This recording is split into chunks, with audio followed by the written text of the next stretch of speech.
So is that Dino of the month again, guys? Yes, it is. The suggestions that got passed to the developers are here. A lot of things that I think they need to add ASAP. So let's talk a little bit about them, showing them, and I will leave the link for this in the description. Remember, this is not something that it's 100% confirmed to be added to the game, but it is basically meaning that the developers accepted the suggestion that it's good enough and it might eventually come to the game. So all of these things might eventually come to the game, okay?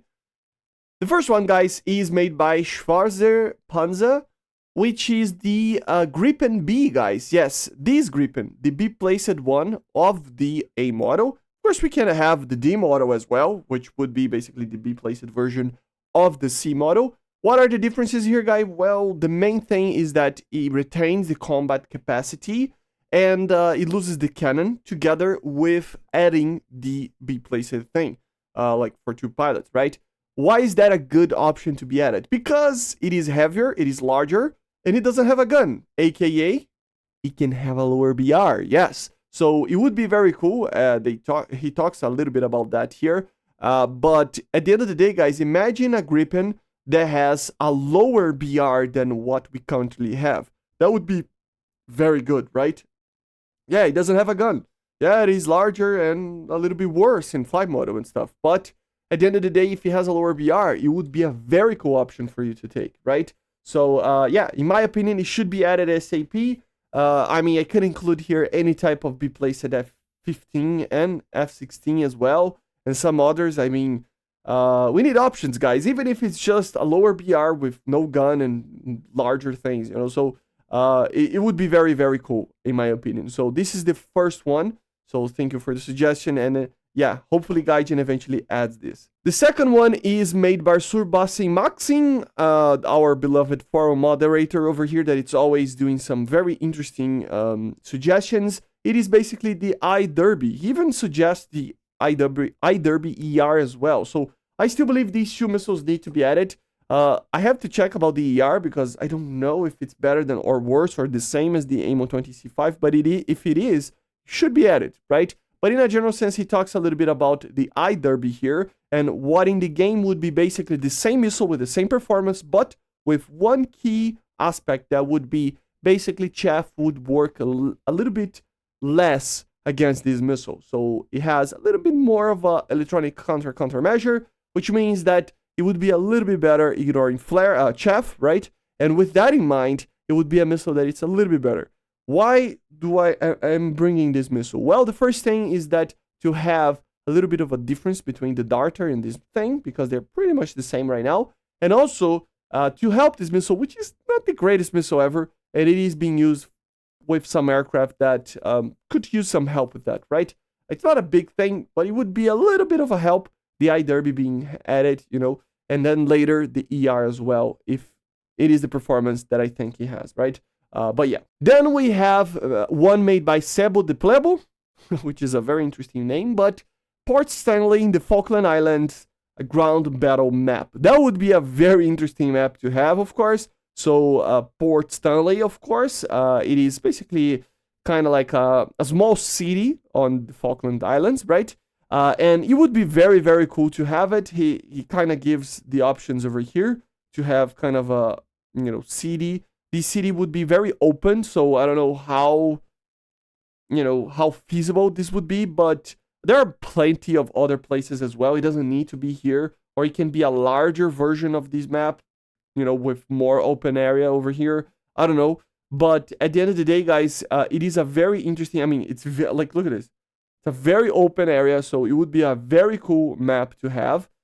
Like I said, I do believe like 2 kilometers is very small for my taste for a map. So I would like to see like a very big map of your 4 or 5 kilometers, or 3 on the very least or something like that, right? But even then, it would be cool to see this version that he basically suggests over here, right? So yeah, Falklands map, which they actually had combat, if I'm not mistaken. So yeah, very, very cool that we would have a Falkland map. So yeah, hopefully Gaijin adds this in the future. Then we have a very interesting one that came from the Wreck Gandalf, which is reworking the thermal signatures. So thermal signatures in tanks and aircraft they are very, they're actually pretty okay in War Thunder, but according to him and me personally, I still believe they should be better. As you can see in the game, we can have some kind of realistic, I mean, the engine is hotter and stuff.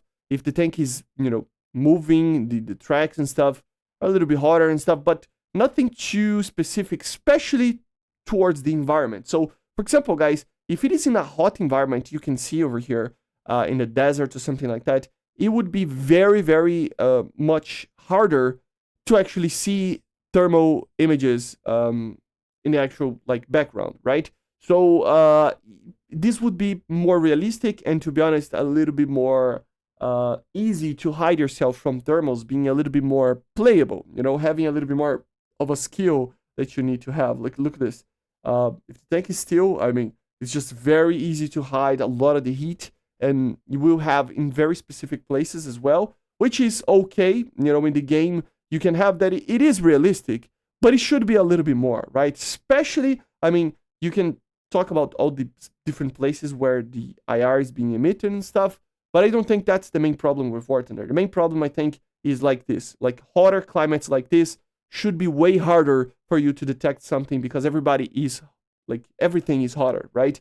So if it's a desert map, it would be way, way harder to see stuff with thermals. And right now it's very easy, right, to differentiate. Remember, guys, if the degrees on the ground is like 50, 60, 70, 80 degrees, that can get to that on the surface in the desert, for example, it means that the tank is just a little bit hotter and not like, for example, in the winter where it will be like -10 or something, and then the tank is at more than 100, right? So in winter maps, it should be easier to see thermal signatures, and in the desert, for example, it should be a lot harder. So hopefully they add these type of thing. I already think that to like a certain extent, we have kind of a little bit of that, but it feels like it is way too arcade-ish, right? You can clearly see that there's no too many different signatures on the background, and it's just the tank that it's emitting a lot, like the tracks and everything, right? So it should be a little bit more, it's like we need more contrast, basically. That's kind of how it is, right? So that would be good. But yeah, then we have this, guys, made by Nut Gobbler, which is another very interesting name. It is the APS-13 tail radar warning system for American allied aircraft in general. If you don't know, the Americans had some, to a certain extent, it's kind of like a radar, but it's not really, right?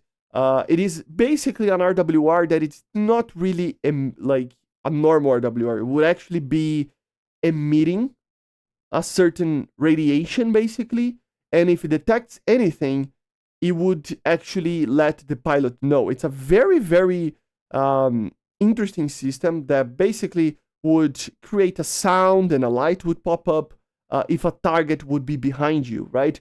So mostly American aircraft use this in World War II. And also, after World War II, this was implemented in other vehicles as well. In jet, even in some jets, an evolution of this, if I'm not mistaken, right? So it is pretty interesting and hopefully gets added. So as you can see over here, you would have these antennas. It would actually transmit and receive. So it's almost a radar. It's not a radar, right? But it works in a similar-ish way. So it would emit, radiation, basically backwards. And if it bounces back and return to the antenna, it means that there is something behind you. And then it would create a sound and let you know. So it would basically be kind of a watcher for you, not an RWR, because the RWR needs, for example, a lock or something like that, or a detection, or a radar trying to detect something, emitting properly from the enemy. But this would emit its own thing, right? And it's a very short, limited range, 600 yards over here, 800 yards, so it has a very, very short range. It wouldn't be OP. They even say like 500 yards over here, so it's limited. But if anybody appears behind you at these distances, it would let the pilot know. So it would be very cool to have it. It would create a little bit more realism and an advantage that the American had in these vehicles. If I'm not mistaken, even some Sabres got that. If I'm not mistaken, so very cool. Then we have a very interesting helicopter, guys. Of course, we are receiving the Apache Guardian there, so it's not like an absolute need, but would be a very interesting vehicle to have in the British tech tree, which is the AW159 Wildcat, which is basically a evolution of the Lynx, kind of. It was suggested by Charm 3, and it is a very interesting vehicle. It is for the Royal Navy, as you see. It looks menacing. I mean, it's like kind of a modified transport helicopter. Like I said, it comes kind of from the Lynx design. So very cool helicopter. In a general perspective, nothing too fancy on the like platform itself, but the missiles, man. The missiles is where I think it is pretty interesting, right? So it's made by Augusta Westland, and yeah, 300 kilometers per hour. You know, more like normal stuff. But look at this: 20 Thales Martlet missiles. So what are those Martlet missiles? So the Martlet missile is this basic thing over here. So it is a very fast fire and forget missile. So this thing is capable of doing speeds of Mach 1.5, man. So it is very fast. I mean, look at this thing. I mean, the Hellfire and other missiles, they can be from like the fire and forget missiles, especially like the CM502, for example, it's 0.6 Mach. You know, the AGM179 and some others there that are fire and forget are 0.9, right? Mach, basically Mach 1, right? This is Mach 1.5, so it's a very fast missile that can be guided by laser, semi-active laser in a general perspective, right? And infrared, so it can be fire and forget. And also, it has a range of 9 kilometers. It's not the greatest range ever, but it is a very fast missile, a fire and forget, and you can take 20 of them. So that would be very cool to have it. Of course, you can have the Sea Venom anti-ship missile as well, which can be a pretty interesting missile as well to have it. Torpedoes, other things, of course, because it's obviously a Navy, Royal Navy helicopter. But yeah, these missiles here, man, would be very interesting to have. I mean, they're very light, very like, look at this, 3 kilograms of a warhead. So it's just a very, very light missile. That's why it's so fast, right? And because of that, you can take a lot of them, right? As you can see over here, let me grab the picture. You can have, I mean, 2, 5, right? So 10, 10. I mean, 20 missiles, man, like that. Fire forget. So although the platform, I mean, might be worse, maybe, than the Apache Guardian, it is still a very interesting helicopter and very, very unique, right? So hopefully it gets added. And the last one that I wanted to talk about was suggested by Yasin. And yeah, I mean, it's nothing crazy, but it is so unique that we need to have it in the game. So the Ferrari, right? F333E Lizard. So basically this was a vehicle developed by Ferrari, right? Like seriously, this would be crazy. I mean, it's interesting that they actually did that. I mean, we already have normally car manufacturers that produce things, like for example General Motors, Chrysler, right, Porsche, and many others. You know, Rolls-Royce, for example, produce cars and produce engines for tanks and aircraft. But Ferrari, I never knew that they actually did a vehicle. So as you can see, it's a very interesting little, like, very fast vehicle. Of course, it's a Ferrari, right? It needs to be fast. So it produces only 115 horsepower. But the thing is, it weighs like nothing. Like, I mean, combat weight, it's 2.6 tons. So it's very light. Probably no armor whatsoever. But it can reach a road speed of 120 kilometers per hour. So it's very, very fast for a 2.6 ton vehicle. It probably takes its time getting there. It's just only a Fiat 4-cylinder engine, right? But still, I mean, that would be very, very interesting to see. What is the gun of the thing? Well, it has a recoilless rifle, a Breda, you know. So just a normal recoilless rifle, nothing crazy. But it is pretty interesting. I mean, look at this. It's so small. I mean, look at the size of this thing. You can kind of not see the size unless you see a person next to it. I mean, look at this. It's just crazy, man. It really is crazy. I would imagine that these things probably have a lot of parts that are shared with Ferrari cars at the time, right?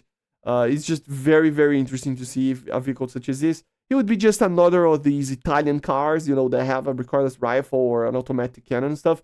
This one, of course, it would have a recoilless rifle, but it would be what Ferrari is all about, right? So very fast, very nimble, and yeah, deadly with the Breda recoilless rifle. So very interesting. I mean, look at the size of a person next to it. It's so small. It would be so toxic to use this thing, but it looks pretty interesting to have it. Of course, the windows and everything, this would be killed probably by 7.62s, but yeah, probably not a very high BR, but still a very cool vehicle. So these are it. There are plenty of others. You let me know in comments if there is any other that you would like to see. I'll leave the link in the description, but hopefully it gets added. All of these vehicles are, you know, suggested to the devs, passed to the devs for consideration, so we might see some of these in this near future. So yeah, I see you guys on the next one. Make sure to subscribe, leave a like, leave a comment, and bye guys, see you.